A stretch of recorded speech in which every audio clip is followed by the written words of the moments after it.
So our mission is to inspire and equip people to accelerate the adoption of preferred materials in the textile value chain. And we focus on carbon reduction, soil health, water and biodiversity as part of our holistic approach to drive positive impact for the entire industry. And our intent over the next 10 years is to be a driving force for urgent climate action in textile fibre and materials production, specifically enabling and guiding the textile industry to reduce greenhouse gas emissions by 45% by 2030. And that's in the pre-spinning phase of textile fibre and materials production. Next slide, please. Now, the Organic Cotton Roundtable is part of this strategy as it provides a platform for the organic community to come together as a catalyst for collective action and to incubate some great ideas. You may well be aware that we host an annual summit, regional summits, and lots of activities in between. We've got ambassadors in 7 regions with expert regional insight and connections to the local organic community. And we're proud that some of the leading initiatives in the industry today were born out of the OCRT. So, for example, the Organic Cotton Accelerator, the Chetna Coalition, and more recently, the Organic Producer Directory, which we'll talk a bit about later. So currently, a key focus for the OCRT is in conversion cotton, which is the topic for today's webinar. Next slide, please. Now, we've got a few polls during this presentation, as we'd love to hear from you. And the first one is to really get a sense of why you're here today. So we're going to be using Mentimeter. If you've not used Mentimeter before, you go to menti.com and use the code 4910082. And you just type in there, Alice has just put the link in the chat, so you could just click on that as well. Just type in there 1 or 2 words so we can get a sense of why you're here today and what you're hoping for from the session. So just feel free to add that in, and hopefully a beautiful word cloud will start to pop up. Learning and inspiration, those are 2 excellent words. I'm sorry that no one has appeared as a cat yet. That's what I often hope for from my Zoom webinars. Clarity, solutions, inspiration, great, some fabulous words there. Thank you. Please keep them coming. Now, onto the agenda, but actually, Alice, let's just keep this up for a moment. In a moment, I am just going to introduce Liesl, who's our Director of European and Materials Strategy, and Amish, who's our South Asia Manager, they're both going to set the scene for us with a bit of background to the current shortage of organic cotton and how in-conversion cotton fits into that picture. And for those of you who are joining us from North America, we're going to be talking about in-conversion cotton, which is the same as transitional. You probably heard those words used interchangeably, but they refer to the same thing. So after we've heard from Liesl and Amish, we're then going to hear some further updates from Amish on the organic content standard and some of the next steps, and also a spoiler for our next session where we'll be taking a deeper dive into different approaches to sourcing. And then at the end of today, we're going to have a time for a Q&A from the audience. So as I mentioned earlier, if you have any questions as they pop up as we're going through today, please put them in the Q&A section of Zoom, which you'll see down the bottom next to sandwich between participants and chat. Okay, so great. Just a quick look at that Mentimeter. Learning is at the center of today, and I think we've got a very rich agenda for you. So I'm hoping that we can meet that expectation. So without further ado, I'm going to hand over to Liesl, and yeah, please add any questions that you have in the chat, in the Q&A. Thanks, Liesl, over to you. Great. Thank you, Sarah. Thank you very much. And some really inspiring words in the word cloud. That's what we're all about today and every day is to inspire and equip you on your journey. So no better journey to talk about at the moment than the journey of in-conversion. So the way it's going to work now is I'm going to really just ask Amish, our expert on this topic, some questions, and we'll kind of go back and forth a bit. I'm in the lucky position of being the one that will be asking the questions. So while I do that, please feel free, as Sarah already mentioned, to start think of your own questions. We have Amish and many other experts in the room, including the GOTS team. So plenty of opportunity at the end of this conversation conversation to really dig into some of your questions and thoughts. So, Amish, here we go. I guess the first thing I wanted to say was, there's a shortage of organic cotton. Why aren't we jumping for joy, right? This is amazing. Here's a situation where the demand for organic cotton is really surfacing, and and the logic would be that would encourage supply. So on that note, Amish, tell us a little bit more about what really is going on here and why we should probably be a little bit concerned, or at least not quite jumping for joy at the moment, or at least not only jumping for joy, but thinking about other things. Yeah, thanks, Lisa. Hi, everyone. This is Amish Gosai, working for Textile Exchange based in Bangalore, South Asia. I'm mainly handling the other activity also at Textile Exchange, but today I'm going to give more in-depth information and just. Sorry, Amish, I'm going to quickly interrupt you to ask you to put your camera on because I can't see you. I always stay on. And if we lose connection, I'll turn mine off. But thank you. Here you can find. Yeah.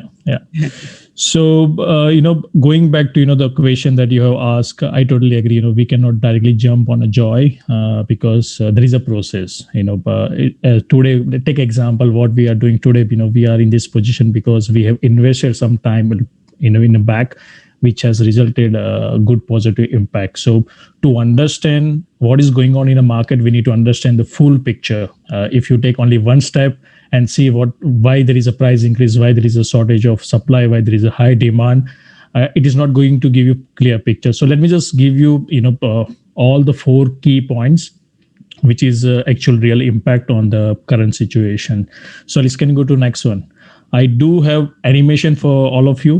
Here you can see at the center, we do have organic cotton. And there are a number of brands who used to buy organic cotton from number of years, let's say more than 10 years. You can see on a green at the top and at the bottom.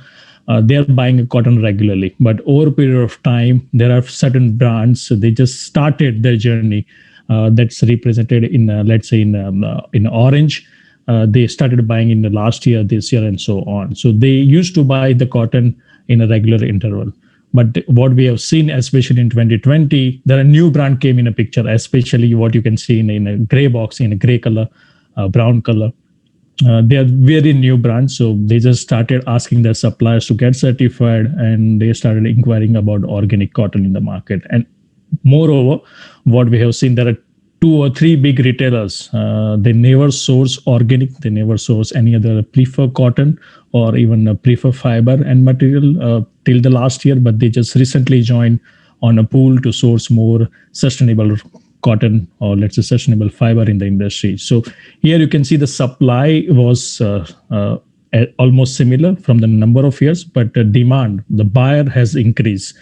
It's not only the brand perspective, but I can also walk you through the number of sites certified under the OCS over a period of time that also has increased. So what is a summary of demand is brands and retailers has increased their capacity. More and more brands are buying more and more sustainable cotton. One of them is organic cotton. At the same time, they have also realized that buying only organic cotton is not a solution, but buying in conversion cotton is also one step to reach their strategy. And at the same time, they have also realized, sourcing only from one country is not going to solve the issue. They diversify sourcing from the different country, and that's actually coming as a demand in a bigger picture. This is one of the key region. Yeah, please go ahead. Would you say in sort of summary to that, or at least one of the takeaways to that very clear picture that you were painting, would be that whilst it's probably easier for a brand to agree and change their strategy, and I'm not saying that can happen overnight, but possibly that can happen at a faster pace than, say, the demand signals and the supply base can respond. So in terms of responding to demand, especially if it's a big company, is going to be a time lag. That's one of the key takeaways I hear from you. Yeah, definitely. And every brand has their own strategy. But what we have seen aggressively, especially in 2020 after COVID, despite of the COVID, there is a low sales, but still we have seen a huge demand from the brand perspective, and not only brand, but even the suppliers are also coming in that pool. But just keeping a supplier aside, because eventually the demand is going to be taken up by the brand. So if we just only focus on a brand, the demand has increased, not with the current, let's say, old brands, but new brands are coming. Existing brands are increasing their own capacity. And as I said, there are two big brands are trying to source more sustainable cotton that is impacting a lot in the demand perspective. Mm-hmm. So that's the first. There is also direct impact. Mm-hmm. Yeah, listen. I'm thinking about the some of the supply risks and challenges that we have as well. Is that definitely on the next slide? Yeah, that's on the next slide. So as I said, there are four different key points. One is the demand, second is the supply. So last year also there are certain rules came up, which is also impacting the demand and supply issue. So here I'm going to explain key three things that is actually really impacting the industry. The first one is Alice, can you click on the next one? Yeah. So here you can see, first one, everyone knows, but was a US government has put a sanction on XPCC companies, as well as they have the WRIO list. And that is, saying, people, a lot of brands, they don't want to source cotton from this particular region, especially from Xinjiang. And now also they are more focused towards China. So, what we can see from our OCMR 2020, we have reported 17% cotton is available in China as an organic out of total organic cotton. Mm-hmm. So if you're not buying from, let's say, from China, this demand is definitely going to put on some other countries. It can be go to India or any like Turkey or any country. So, you have the regular supply and the people don't want to source from China. This demand directly come to India or any neighboring countries. So eventually, let's say, just you've just spurred a thought in me too, as well as the very unsettling situation in China and the dynamics for the global market. Would you say the demand inside of China for more sustainable products and more organic fashion and that sort of thing might be growing as well? So therefore, the market for the Chinese cotton, or Chinese organic cotton, may be increasingly more difficult to move outside of the country. Yeah, definitely. And that's also one more point. And it's not related only to China, but it also applies to India. I mean, I'm not sure how many brands knows about it, but especially the discussion that I am having, especially with the 17 local Indian brands, they also want to source more sustainable cotton. Now, that's totally new demand. Eventually, due to the COVID, they did not started the sourcing or they did not came up with a plan. But let's say eventually next year or year after, they will also come on board, and that will also impact the supply of the market. So it has a direct impact. And the second point on a supply is one more thing. I mean, everyone knows GOTS and as well as Textile Action has released the official press release on the detection of fraud in India. It also has a negative impact on a supply.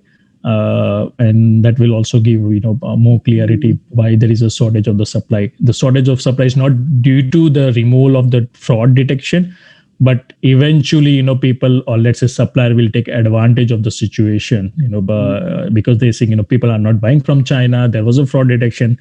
Eventually, people will say, there is a shortage of the supply. And I think, Amish, just thinking about how deep these conversations are and knowing that we have got some material on both China and the fraud situation, I'm wondering about cost and what's going on with price at the moment. And if you could speak a bit to that, it's always on the top of people's minds. Yeah, definitely. I mean, that's the third point. Once you know demand, supply, and then one of the part in a supply chain shortage is one more the capacity building, which is a lack. What I have seen, especially in the country like India and other surrounding region, that also has an impact. And the third key point is cost. So Alice, can you go to the next one? So here, instead of going in more deep about organic cost, so let me just give you some basic number. What you see here is just cotton production from 1920 and 2021. You can see there is a decline of the cotton production, but at the same time, if you see the price, let's compare the price of Kotlook, which is a trading platform. Trading prices, if you see this year we have 98.5 cents per pound as a price, and the same material was having a cost of 74 cents point 30. Yeah. So if you see the price increase in a cotton within a 1 year is a 32% despite of the COVID. So people are anticipating there is a low demand of the cotton because people are not buying a garment. But if you see the price are increasing even for the cotton. So of course, organic will have a different impact. If we also compare if people are not well known about yarn, let's say fiber price. So what we have done, we have also compared the yarn count price. What NE30 is a very commonly used yarn count globally by most of the brands and retailer for knitting products. So even if you see the 3.7 to 2.7 within a 1 year, which is $1 increase in price, which is 36%. So if you see the ratio, proportionate ratio of fiber to yarn is almost proportionating, and it is giving you direct impact that despite of COVID, the price has increased for a cotton. At the same time, if what we have explained right now is there is a demand has a limitation, there is a supply has a limitation, and it will also go alongside. So if you see cotton price plus organic price, of course you will see a higher price on a market.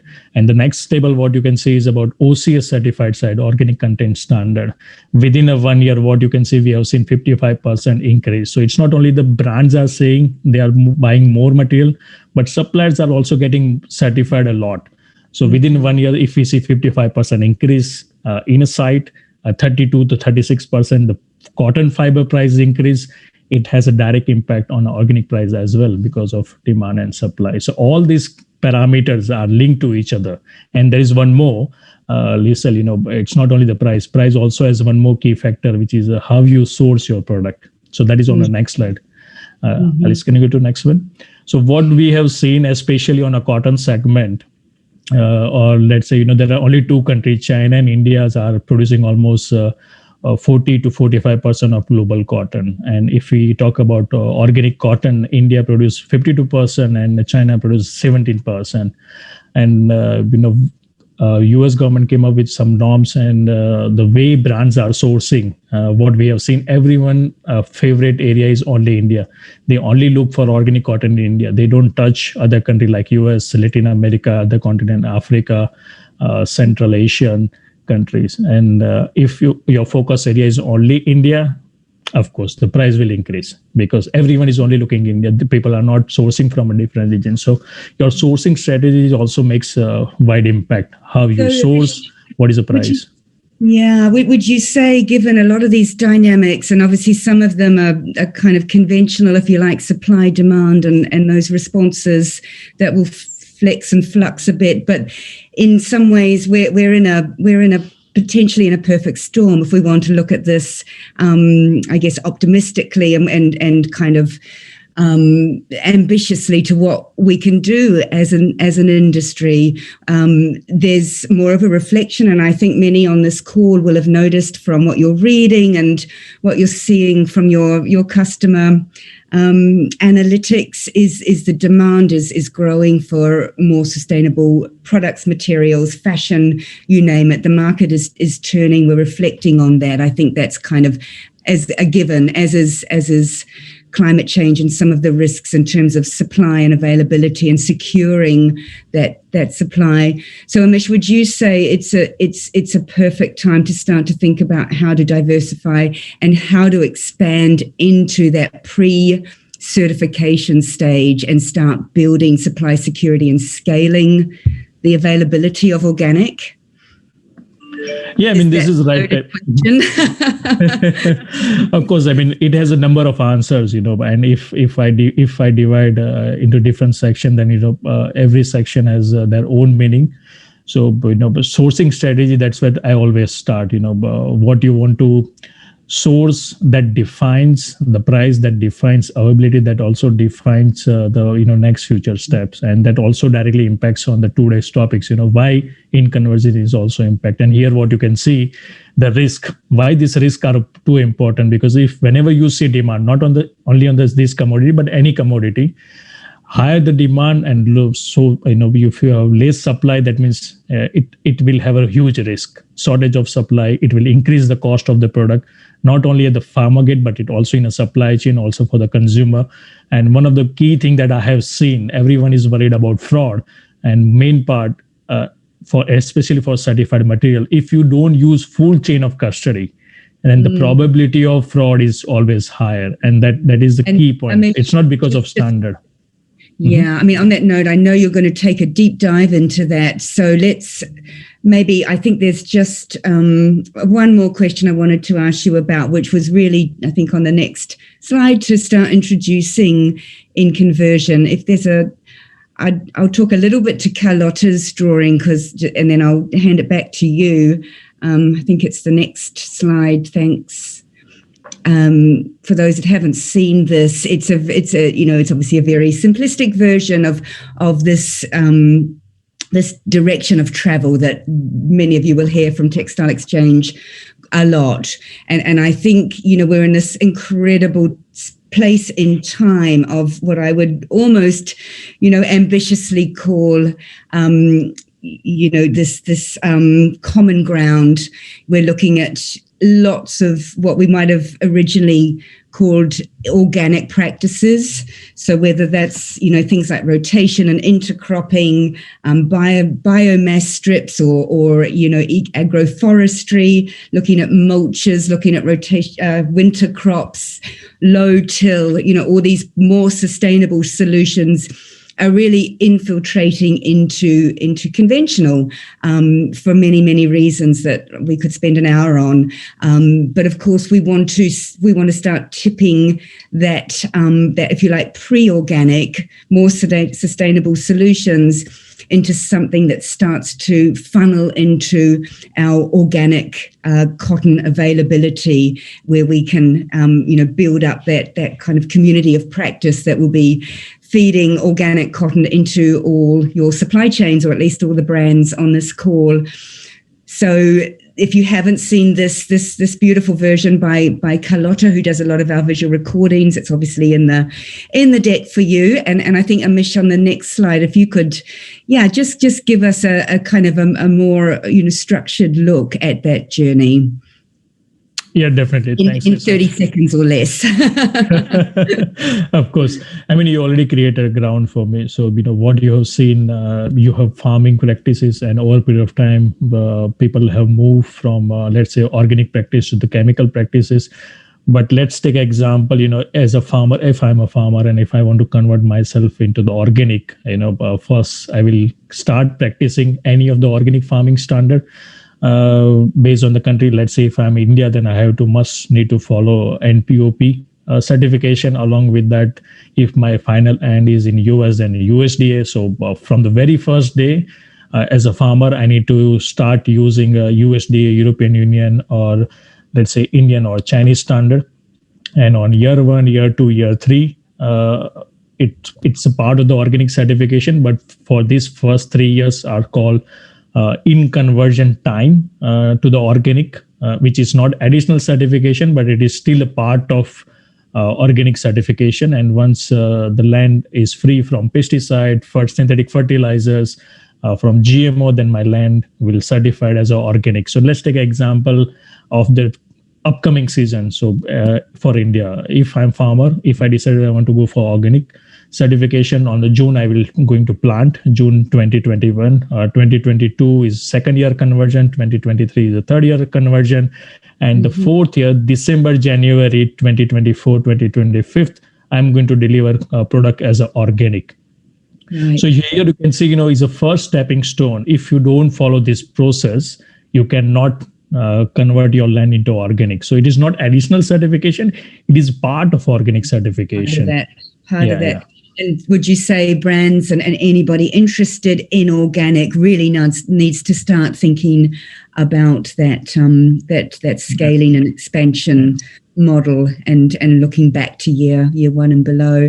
I see Sarah's come back into the picture, and I'm thinking we're wanting to keep a bit to time. There's such a rich conversation, and I can see questions popping up into the Q&A and what have you. But maybe on that point, Amish, I know you're the star of the show in the next section, so I'll turn my camera off and hand you back to Sarah.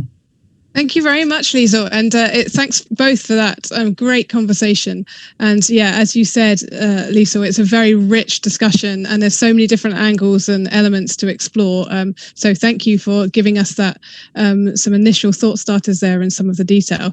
But yes, let's go straight back to Amish to give a bit of an update on the organic content standard. And there's many things that need to happen to support the in-conversion journey, and some of which have been touched upon. And as the Organic Cotton Roundtable, we're committed to trying to facilitate a number of these. But one of the first concrete steps that we can take as Textile Exchange is to look at how our own standards can support the journey. And so that's why Amish is going to give us this update on what we're doing with the organic content standards. So back to you, Amish. Yeah, thanks, Sarah.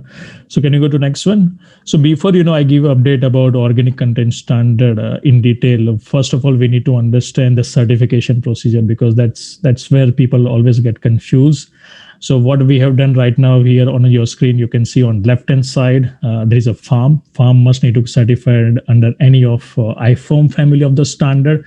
It can be USDA, European Union, NPOP or GB, which is Chinese standard. Once farm is certified, farm will receive a scope certificate, which is a license, which gives more information about crop, how much quantity, and period of the validity of the scope. And then there is a transaction from the farm to a trader, and then trader to supply chain certification starts. So here you can see on your right-hand side, after trader, first point of entry is ginning for a cotton. And from ginning to the garment, the full supply chain is certified under OCS, or it can be a number of combination like GOTS plus OCS, or fully as a GOTS. So both are separate. So farm are certified for the IFOAM family of standard, and supply chain is certified under the textile standard, such as organic content standard, as well as global organic textile standard, GOTS. Both are separate organization and handling the same material flow with different principle and goal of the standard. The next one. The next slide is going to explain more information about in conversion, because people do have questions regarding what is in conversion, how it is different, how people can make such claims and so on. So what we have done, Textile Action has just released one dedicated page about in conversion. So I will urge everyone to go to that page. The link is available on a chat function. You can understand the basics of in conversion to organic cotton. You can also see, on the right hand side, there is a screenshot and comparison between the OCS as well as GOTS.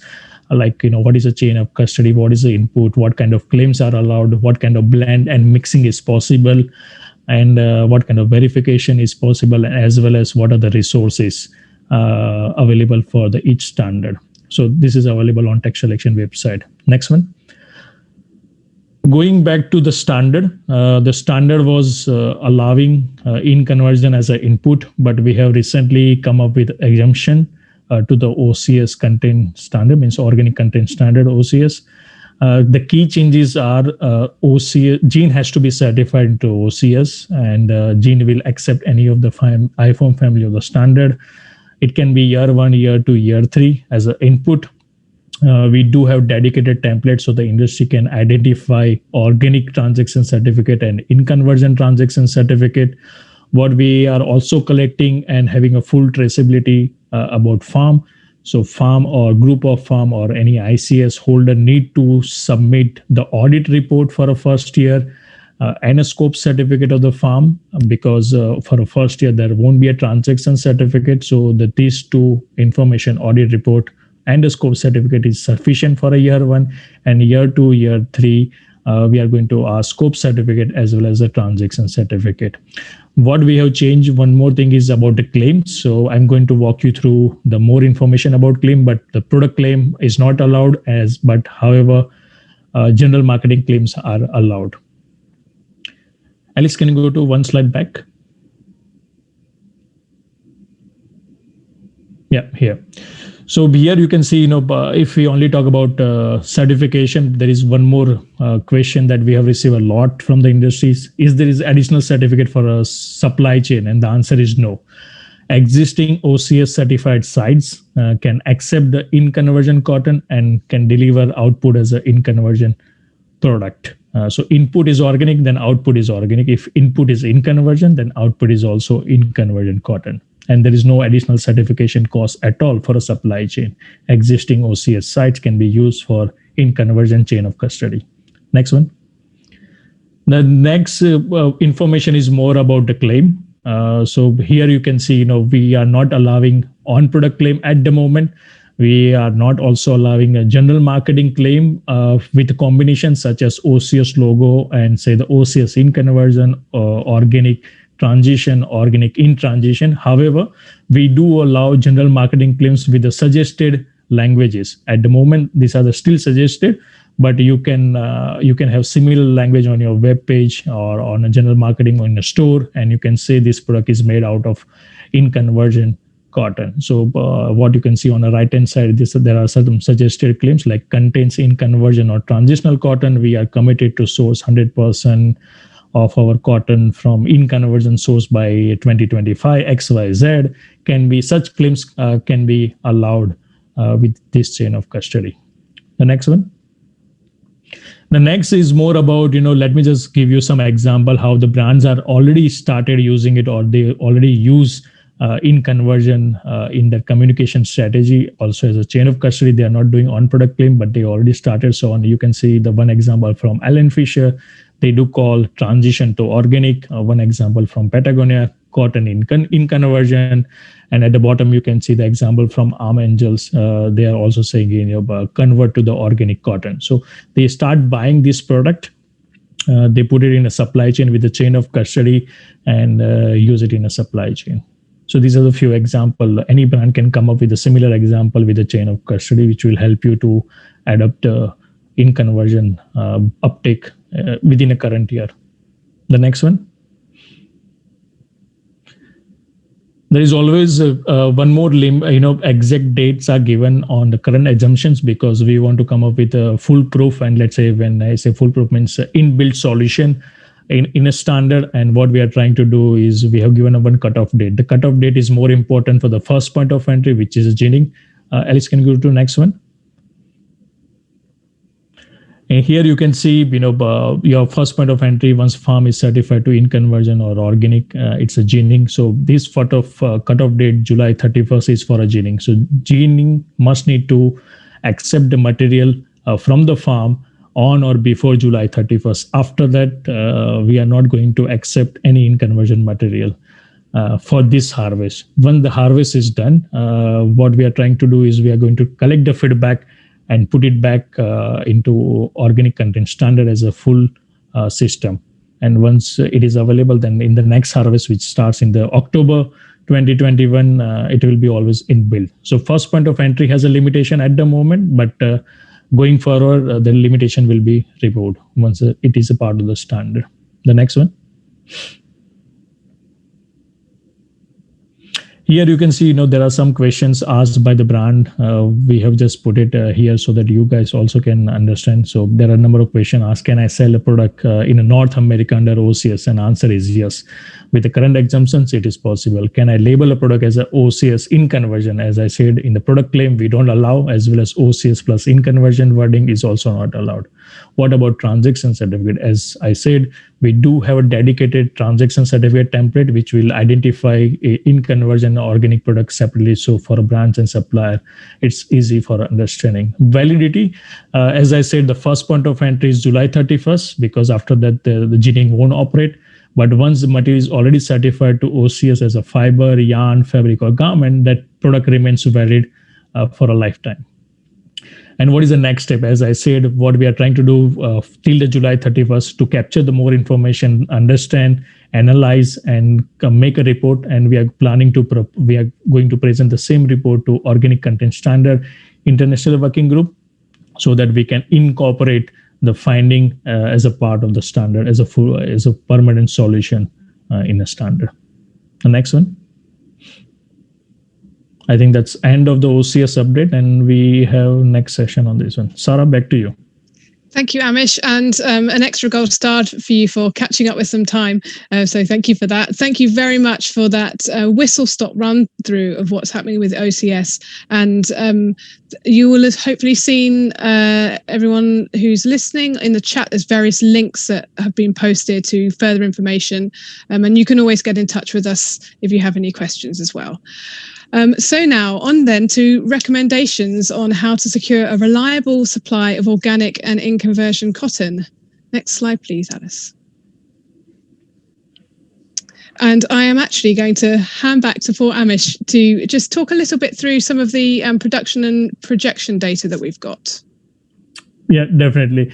I mean, what you can see here is, most of the report we're starting from 2010 till 2019. The last three figures, what you see is more like projection and forecasted data. These data are still not finalized, but for this webinar, we have analyzed all this information. We have asked information to the farm group as well as government body to give us some idea of how this supplies are increasing over a period of time because of demand. So if you see, we are in the season of we have almost finished 2019-20 season. But the data is still not finalized from a tax selection perspective, but still, for your information, is a 100,000 metric ton of lean cotton is available, already used in a supply chain as a organic in that particular year. Our current season is still in the process, so it will be hopefully going to end in the June. And by then we will have more clear data. But if we see, the number of what it is coming up, it's not more than 300,000 metric ton of lean cotton. So even in the next year, it is not going more than that. So if we see the demand has some number. Now, if we also think about, what we need to do next is about the projection. The projection cannot be changed overnight. So as I have explained, to convert land into the organic, we need 3 years. So if we start something in 2020, we will get organic by 2024, not before that.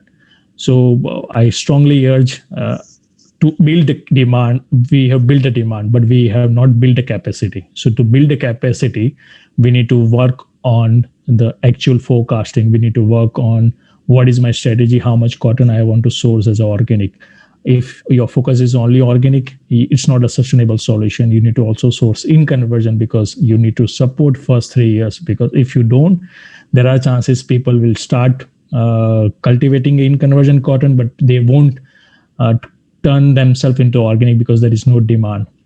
And that's one of the reasons what you can see from 2020 to 2022 data, the maximum increase is not more than 20,000 metric ton of lean cotton. The variation is still small.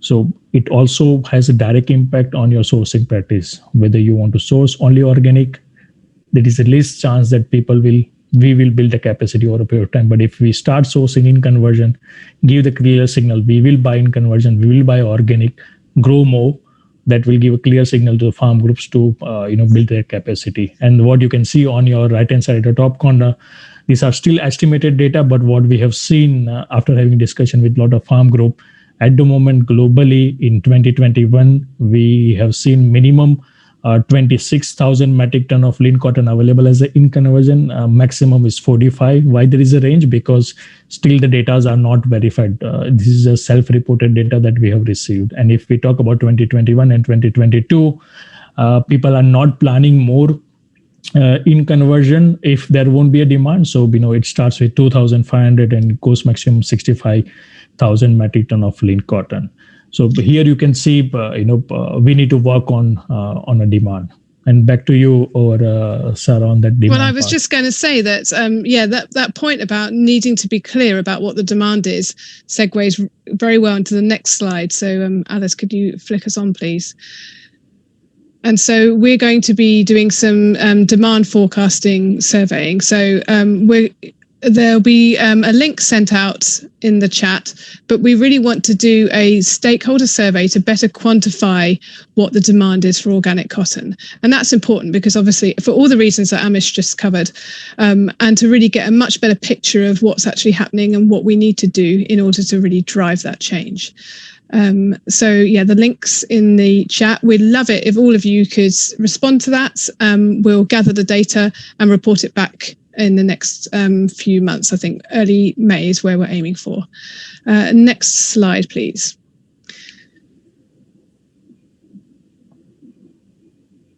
So then, in terms of a rather busy slide here, in terms of steps to secure a reliable supply of in-conversion organic cotton, if only it could all be fitted onto one slide.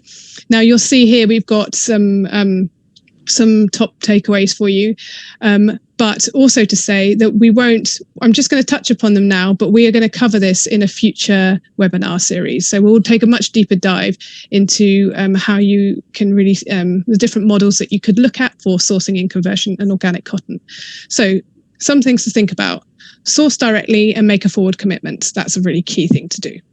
Get support from organisations and companies working on the ground with producer groups. And right here, I'd like to give a shout out to, especially to Organic Cotton Accelerator, to Cotton Connect, the Sorcery. There's loads of amazing organisations out there who are working to really do this. So if you don't know who they are, then have a look in our organic market report from 2019. There's a list in there, but also please feel free to get in touch with us and we'll link you up with those working in different regions. Buying in conversion cotton, as has been explained today, it's a really key part of organic. And if you're thinking from the perspective of, well, is in conversion delivering on targets maybe related to carbon, water and biodiversity? Yes, because it's on that journey to organic. So a lot of the practices, organic, from day one of conversion, farmers have to be working to organic principles. So you're still getting a lot of those benefits from the first day, but it's not until the conversion period is completed that all of those practices are fully integrated and you've got a full organic system set up. Ensure that farmers are certified to a standard so that you can really be guaranteed that what you're getting is what is said that you're getting. Also think about different sourcing geographies and models. We talked a bit about today how the focus tends to be on India and China, but there's lots of other places in the world where organic cotton has grown and grown successfully. Help Textile Exchange enable the industry to plan for expansion. So please help with by telling us what your demand is, and to help us develop those insights so that we can share and really start to catalyze some of that change. And then you'll hopefully know that we produce an annual organic cotton market report to give you some an update on the global production data and the regions and the forecast. So keep an eye out for that. And of course, if you're all here today, you're part of the Organic Cotton Roundtable, but please join and please engage with the Organic Cotton Roundtable and our community hub, where we can continue the conversation about moving the needle on organic cotton and using in conversion to do that. Next slide, please. So I would just like to, nice surprise slide for you here, Amish, I just ran through quite a quick list there. So Amish, could you just give your top takeaways for those listening today, what they need to do now and for next season, if you had to just summarize it quickly? Yeah, definitely. So, right now we are month of March and people are already buying organic products. So to meet their own target, I strongly urge, people to buy organic cotton as well as in conversion cotton. And also, find a way to work with a supplier or directly with a farm group or implementing partner to secure a supply. Because if you have their original, or let's say, old technology, or let's say old way of sourcing a material, it won't work. And that is one of the reasons why brands are facing issue on sourcing organic cotton. Because if you just take a phone call and call the garment factory, can you give me XYZ as organic? It is not going to work out. It's a different commodity. That's a short-term solution. When I say short-term, till the June of this year. And next season, I strongly urge to secure your supply. You need to work on key three things. One, work on your sourcing strategy. Redefine how you want to source a material. The area of likely geographic location, both organic in conversion cotton as well as volume. Try to find a way of direct sourcing. Making one of the key point that I want to focus this in this is make a forward commitment. Why it is important? Just give you a simple example. What we have learned, especially from this season, is there are certain brands who have made a forward commitment in the June of last year. They have received the organic cotton in this season at a lower price compared to any other organic product available in the market. So forward commitment will really going to pay off you. They will give you low price. They will give you security on a supply. And the last but not least, which is very important, please, and make sure that you buy as much as close to the farm. If you're not able to buy from a farm, still fine. Try to buy from a ginning. If the ginning is still difficult for you guys, okay, still buy from the spinning unit. So try to buy as much as possible to the raw material. Just don't buy garment. Try to buy fabric. Try to buy yarn. Try to buy fiber and so on. Even if you cannot buy directly, figure out a way to work with your supplier, and supplier will buy and keep a stock on behalf of brands and retailers. So these are the three things that will help in the next season for a brand to work on or securing a supply chain, not only for brands and retailers, but this is also applicable for all suppliers in the supply chain. Great, thank you, Amish. And so now we've just got a little bit of time for Q&A, but I've seen we have got loads of great questions. We're definitely not going to be able to get through all of them today. I'll pick on a couple of the questions, but we will answer the rest of them and post them in the hub. But before we go on to questions from the audience, I would just like to invite Lena from GOTS to give a bit of a perspective on GOTS, the approach that GOTS has taken to this topic, because obviously it's very important to hear from you as well. So Lena, please, can you give us a quick update, please? Thank you very much, Sarah. I will make it short. As for the labeling, GOTS allowing organic cotton conversion, organic and conversion from the very beginning.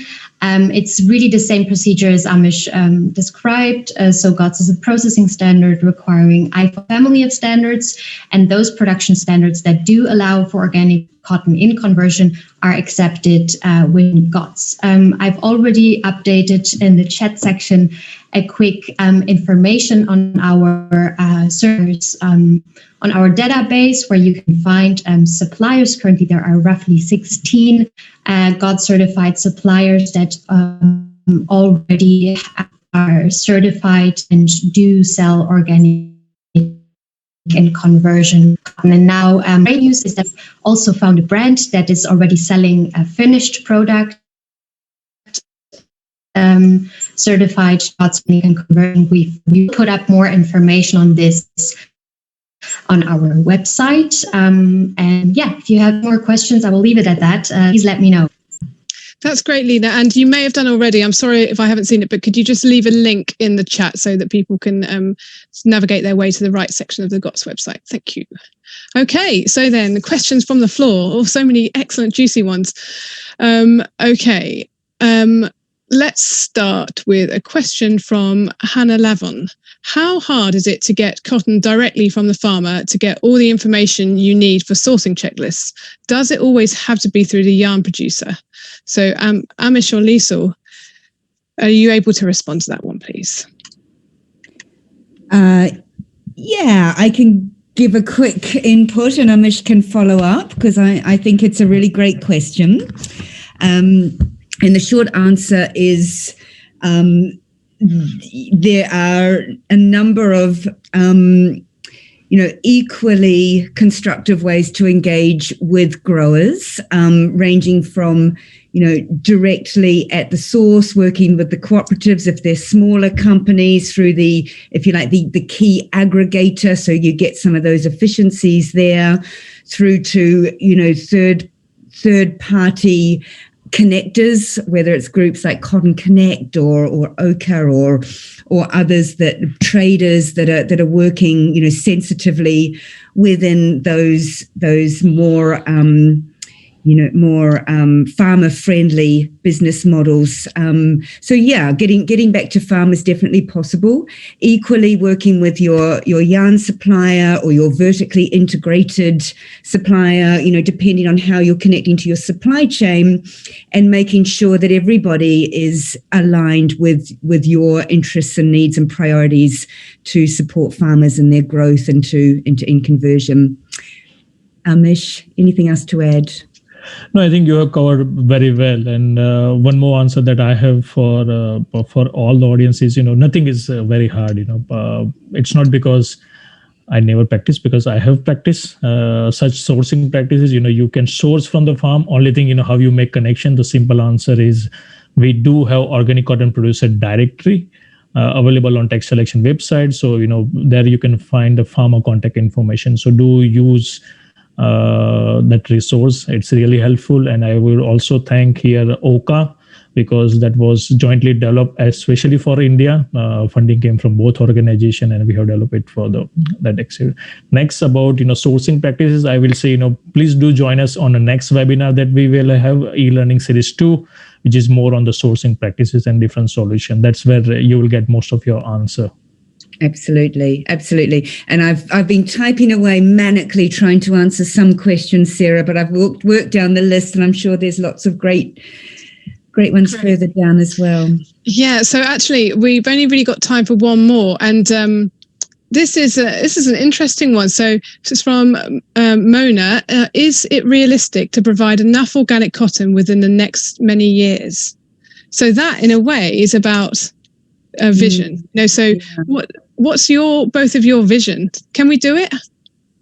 Yeah, I think I typed a very quick answer back to that, to say, it just how exciting it is that we've got this momentum and this interest and this really, as they say in English, the penny's dropping, or whatever, that we're seeing the benefits here, the regenerative characteristics of organic agriculture, and looking at ways to grow it. It's not going to happen if we're all diving in on a limited supply, particularly if we're biasing one country only. That's not going to do anyone any good. How we organize as a sort of ecosystem of supporters and organizations and companies that want to source organic, and how we approach this to ensure geographical diversity and benefits that are farmer-centric and obviously ecosystem-centric as well, for the soils, the biodiversity, the climate, etc., and how we really package and make a real strong strategy, business model for the in-conversion years, I think is really going to be key. How important it is to have the organic label on the final product, which of course we all know it is, but how do we make it equally as important to support those years of movement towards that position? You guys in the marketing teams here, help. We need your great brains to think about how to really push that message out. Great, thank you, Lisa. And just as you were talking then, I was just thinking that, we need to kind of move from thinking about things in purely transactional ways to much more relational ways. That's really going to have to be a feature of the future. And that's also why the Organic Cotton Roundtable is here, is to create that convening space and to be able to have those conversations across brands, farmers, and everything in between. So I'm sorry that we haven't got time for any more questions, apart from we now have some questions back to you, those listening. We've got a few Mentimeters for you. So Alice, could you please put up the first one? We'd like to just get a sense of how you're feeling about in-conversion cotton. So compared to before you joined this webinar, how likely are you to consider sourcing or working with in-conversion cotton? So it's a slider, so slide it along. Are you less likely or more likely? And I'm very happy to see it's sliding closer to more likely than less likely. That is excellent. Great. So it's on a scale. I'm actually not quite sure how that scale works out, but the fact that the line seems to be going towards more likely is extremely positive. So that is great. Now, the next Mentimeter, and I'm sorry to be rushing through these, but I don't want to delay you at the end of top of the hour. So what would you like to know more about? And this question is really so we can make sure that we're providing you with the information and resources that you need. So it's an open question. What do you need to help with the journey for sourcing more organic cotton? Do you want more updates on standards? Do you want to know about marketing claims? Do you want to know about the how-to of sourcing in conversion cotton? Now, maybe for some of these things, the Organic Cotton Roundtable itself can't deliver them, but we can put you in touch with people that can. So great. We've got some great points coming up here. Some about communication and marketing, some about certification and sourcing, and then also some questions about more practical things relating to how you actually